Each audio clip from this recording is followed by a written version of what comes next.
डूबते हुए बक ने ही उसे छड़ी थमा दी थी। उसके और मालिक के बीच इस अंतरंग पल को देखकर हस्की इतना क्रोधित हुआ कि उसके कान टेढ़े हो गए।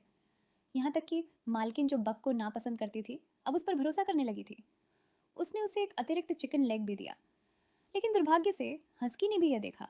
उसे पता था कि अब मामले को सुलझाने का समय आ गया है। इसलिए उस रात जैसे ही बक ने एक खरगोश को बचाया था, इससे पहले कि वह इधर उधर उछल पाता, हस्की ने उसे वहीं पकड़ लिया।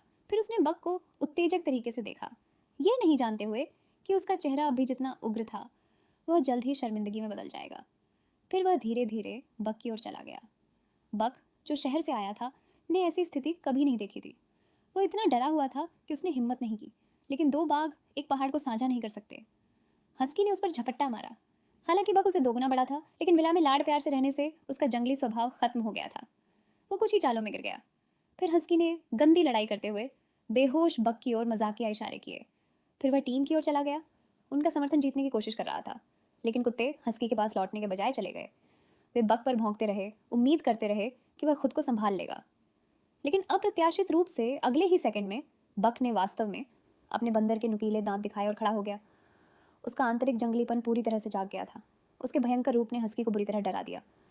लेकिन कुत्तों के समूह को शर्मिंदा होने से बचाने के लिए वह अपने डर के बावजूद आगे बढ़ा। बक अब डरपोक नहीं रहा। वह मजबूती से खड़ा रहा और सही मौके का इंतजार करने लगा। एक तरफ से उसने पीछे की ओर दांत से काटा और हस्की की गर्दन पकड़ ली। फिर बक ने जैसे किसी बच्चे को संभाल रहा हो हस्की को सीधा हवा में फेंक दिया। आखिरकार बक ने अपने पंजे से हस्की को नीचे गिरा दिया। कुत्तों को देखकर, जो मुश्किल से अपनी खुशी रोक पा रहे थे, हस्की को पता चल गया कि वह पहले ही हार चुका है। इस प्रकार सभी कुत्तों की चौकस निगाहों के सामने वह खड़ा हुआ और उसे जाने दिया। कृपया अगले भाग के लिए सदस्यता लें।